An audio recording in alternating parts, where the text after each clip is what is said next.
Good morning, student. Now again, welcome in your bio class. Today's topic is chapter 4 on Animal Kingdom. It is unit 2. It's including unit 2. In unit 2, there are 4 chapters: chapter 5, chapter 6, chapter 7, and chapter 8. In this chapter 4 is included in your topic or in your syllabus, but chapter 5, chapter 6 or chapter 7 major portion are deleted. There are one or two points, so one or two headings which you have read, a major portion of this chapter are deleted. Chapter 5, chapter 6 or chapter 7. So today we will start chapter 4. It is about animal kingdom. So before animal kingdom, you have read about plant kingdom, and before plant kingdom, you have read about kingdom Monera, kingdom Protista, and kingdom Fungi. Three kingdom you have read in brief, but kingdom the kingdom Plantae, here you have include algae, bryophyta, pteridophyta, and gymnosperm. Then angiosperms are deleted, and here animal kingdom you will read basis of classification and classification of animal. इस chapter में क्या किस base पर animal kingdom को differentiate किया है, secondly कि differentiation किस बेस पे किया है, और क्लासिफिकेशन ऑफ एनिमल. ये दो पॉइंट्स पर, दो टॉपिक पर we will complete chapter 4. So we will start chapter 4. So again animal kingdom की स्पेशलिटी क्या है? Cell membrane is present, cell wall is not present. It is eukaryotic, multicellular, clear student, and cell membrane are well developed. Cell membrane are present. This is the basic characteristic feature of animal kingdom. Tissue level पर, clear, cell level पर. Now when we see around us or we look around us, so many differentiate animal and organisms we see.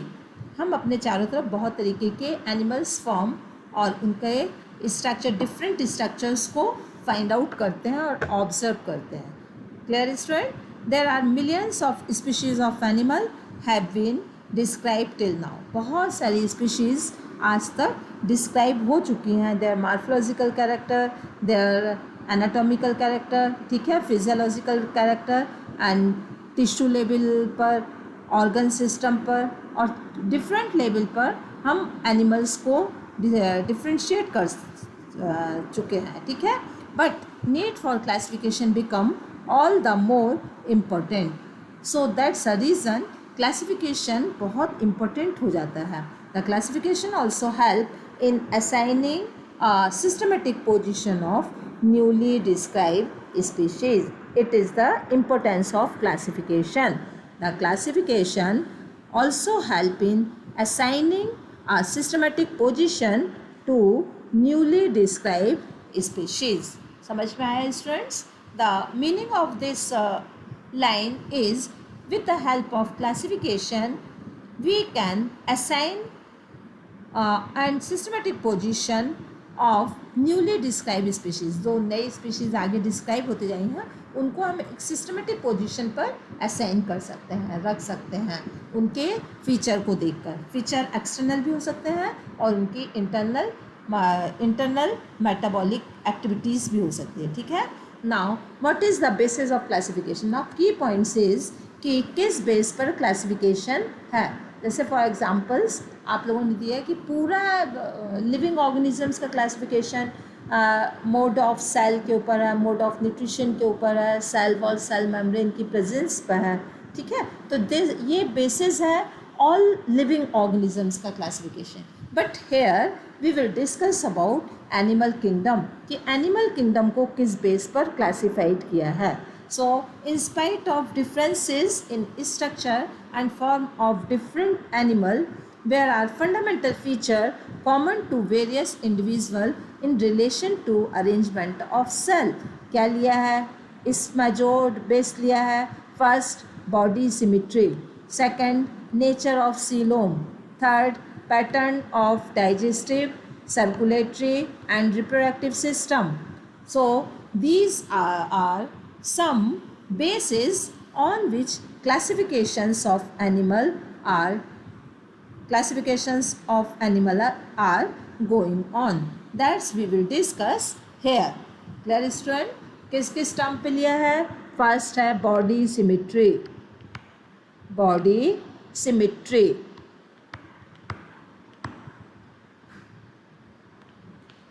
Second है pattern of digestive, digestion, pattern of digestive,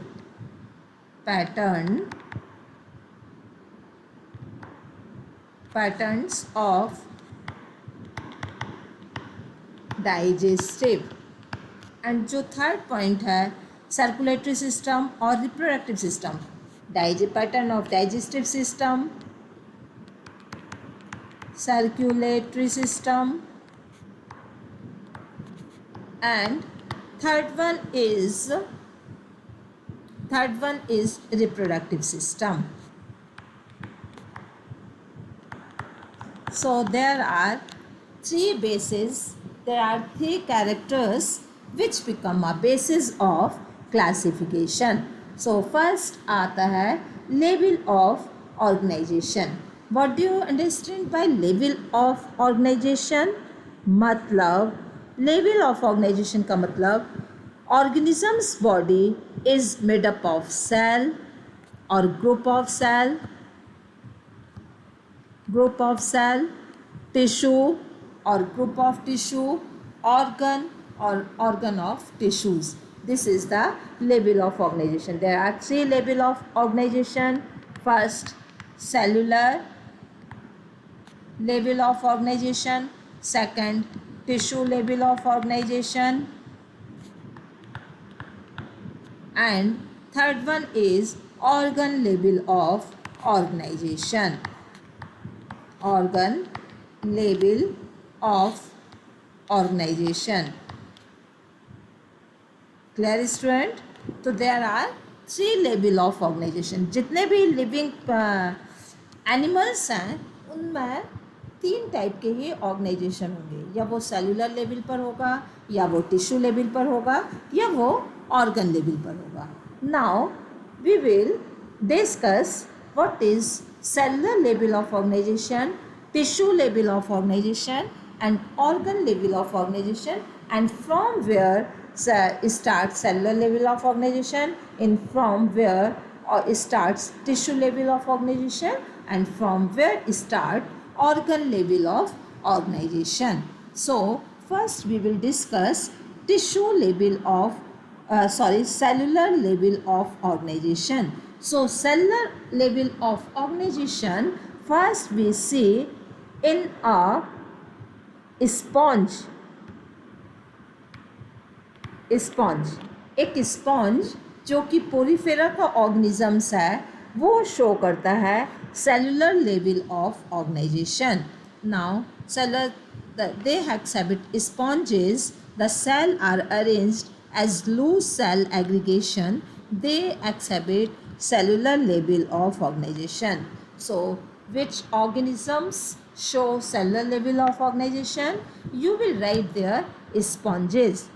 Sponges show cellular level of organization because in sponges cell are arranged in loosely और aggregate. बहुत सारी cell loosely aggregate हो जाती हैं, arrange हो जाती हैं और एक पूरा स्पॉन्ज की बॉडी को फॉर्म करती हैं. ये टिश्यू भी नहीं बना रही हैं, ये ऑर्गन भी नहीं बना रही हैं. So it is very simpler type of organisation. मतलब cellular organisation is a very simpler और primitive type of organisation. Clear? Here some different type of cells are present and it shows some different function. So एक और बात clear निकल के आई है कि cell division of flavour को show कर रहे हैं. समझ में आया? कि स्पॉन्ज में डिफरेंट टाइप की सेल हैं और वो डिफरेंट टाइप का वर्क कर रही हैं. So we can see here division of labour. Clear. तो एक और टर्म आया डिवीजन ऑफ लेबर, मतलब एक्टिविटीज़. डिवीजन ऑफ लेबर का मतलब एक्टिविटीज़. अलग अलग वर्क के लिए अलग अलग सेल डिफाइन की हुई हैं. In coelenterates the arrangement of cell is more complex. अब पोरीफेरा के बाद सेकेंड आया सिलेंट्रेटा. तो सिलेंट्रेटा में क्या चेंज आया? In Coelenterata the arrangement of cell is more complex. The cell performing same function are arrange in a tissue. मतलब अब सिलेंट्रेटा से टिश्यू का फॉर्मेशन शुरू हो गया.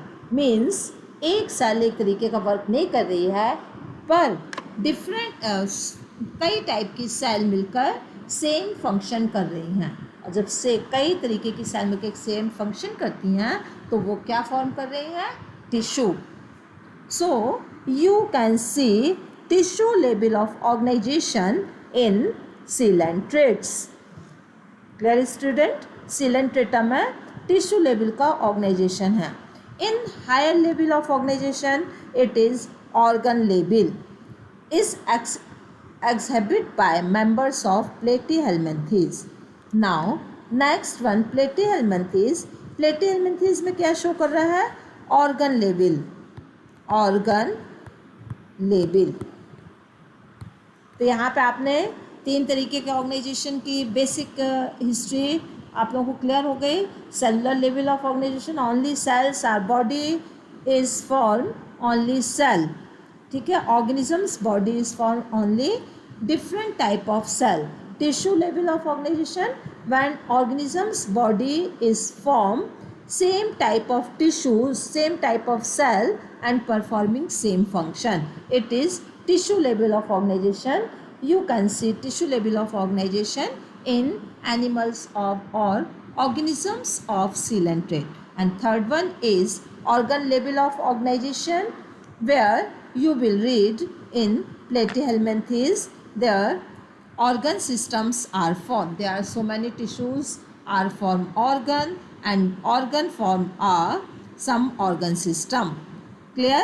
In animal annelids, arthropods, Mollusca, echinoderms and chordates. और ये प्लेटीहेल्मिन्थेस से स्टार्ट होकर कंटिन्यूसली फर्दर क्लासिफिकेशन में कैरी ऑन हो रहा है. मतलब स्टार्टिंग क्लासिफिकेशन कौन सा है? Platyhelminthes.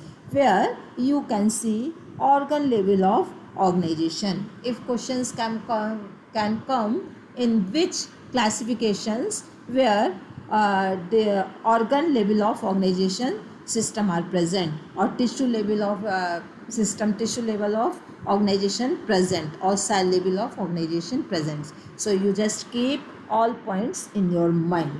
It is already given in your NCERT. Now next term is echinodermids and chordates, where organ system of organization की क्या स्पेशलिटी है? What is the main character? The organs have associate to form functional system. ठीक है. बहुत सारे organs मिलकर एक functional system form करते हैं. Means for example, if we say about digestive system, so digestive system is consist of different type of organs. digestive system किससे बन रहा है? बहुत सारे organs से, तभी डाइजेस्टिव सिस्टम फंक्शन कर रहा है. यदि उसमें कोई भी एक organ default by function less हो जाए तो पूरा डाइजेस्टिव सिस्टम इफेक्टिव हो जाएगा. तो same line is given there. Organ have associate to form functional system. Each system concern with a specific physiological function.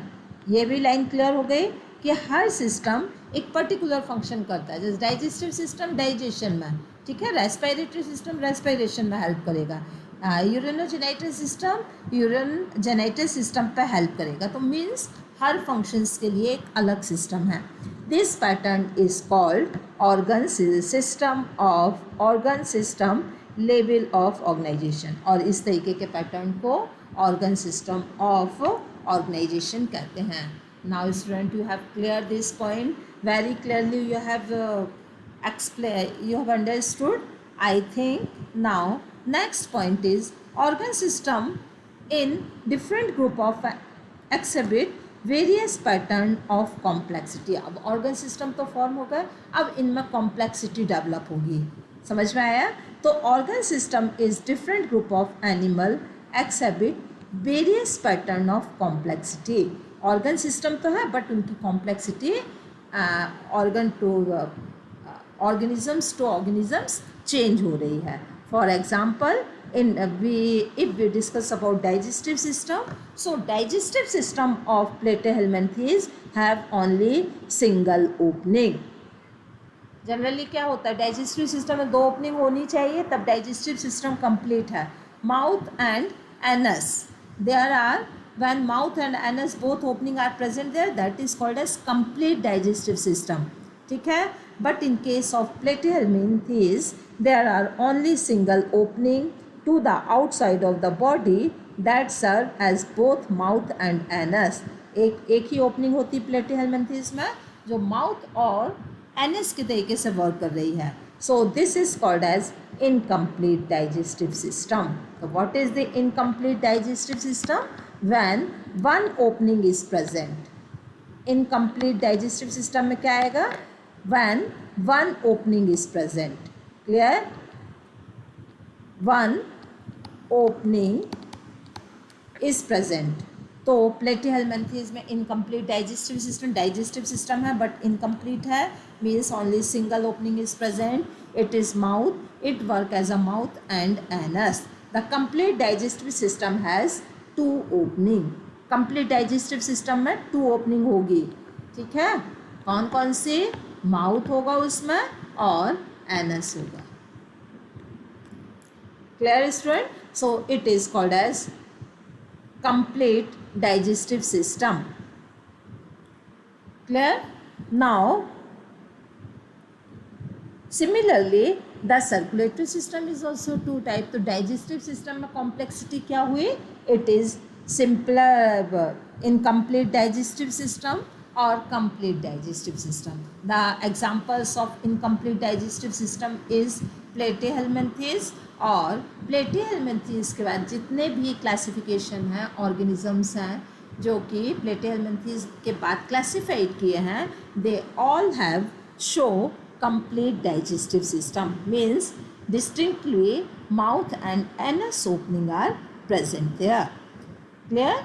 Now in this way we will go about circulatory system कि circulatory system का क्या pattern है. So there are 2 type of circulatory system present in living organisms, that is open type circulatory system or closed type circulatory system.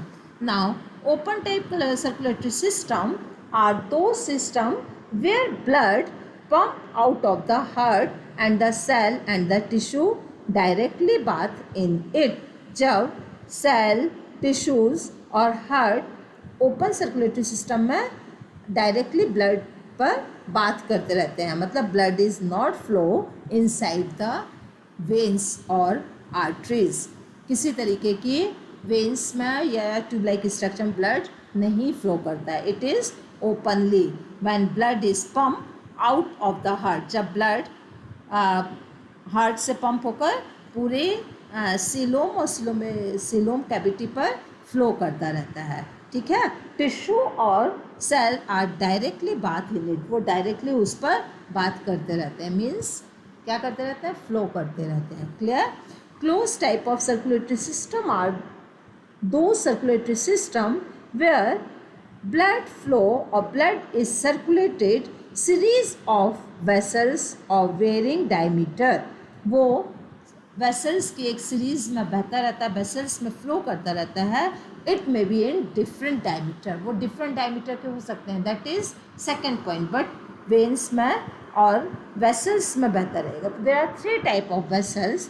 First is arteries, second one is veins, third one is capillaries. और इन सबको include किया है vessels में. When blood flow in chain of a series of vessels, it may be various diameter different हो सकते हैं, arteries, veins और capillaries. So here you will discuss, or here you have understood, in all animals there may be two type of circulatory system. It may be open type of circulatory system or it may be closed type of circulatory. That's a way digestive system is also two type. It may be incomplete digestive system or it may be complete digestive system. Now third term, it is about symmetry.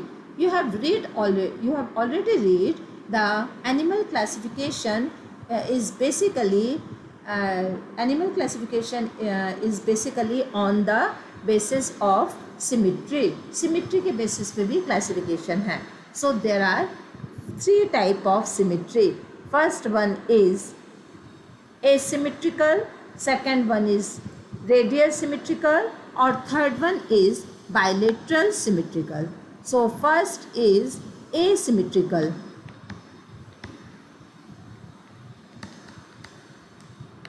First asymmetrical, sponges are come. ठीक है. Second radial symmetry. Radial symmetry. Radial symmetry, the examples are coelentrates, Ctenophora and Echinodermids. तीन phylum हैं, तीन इसमें phylum है जिनको classified किया है रेडियल सिमिट्री में. It is coelentrates, it is Ctenophora और थर्ड वन इज़ इकाइनोडर्मा. ठीक है. कौन कौन से हैं रेडियल सिमिट्री में? coelentrator, टिनोफोरा और echinoderms. Clear? Now annelids, arthropods, their body can be divided in a identical left and right, only one plane. It is called bilateral symmetrical. There are three type of symmetry. Asymmetrical, then first is asymmetrical, second one is radial symmetrical, or third one is bilateral symmetrical. Bilateral symmetry. ठीक है. asymmetrical में sponges, radial symmetry में coelentrates, Ctenophora और इकाइनोडर्मिड्स, and इसमें आएगा bilateral symmetrical का examples है annelids and arthropods. Annelids और ऑर्थोपोड्स की टर्म्स आप लोगों को क्लियर हो गए. क्या है की टर्म्स? एसिमेट्रिकल किसको कहेंगे? व्हेन बॉडी asymmetrical का examples you can take as a sponge. Sponge are mostly asymmetrical. Why? Because any plant that passes through the center does not divide into two equal halves. किसी कोई plan से या कोई एक plan के according animal को किसी एक एंगल से यदि उसको कट किया जाए तो वो दो इक्वल हाल्फ में नहीं डिवाइड होगा. This is asymmetrical. Radial symmetrical में क्या है? सेंट्रल एक्सिस से बॉडी को डिवाइड किया जाए तो बॉडी दो इक्वल पार्ट में होगी सेंट्रल एक्सिस से.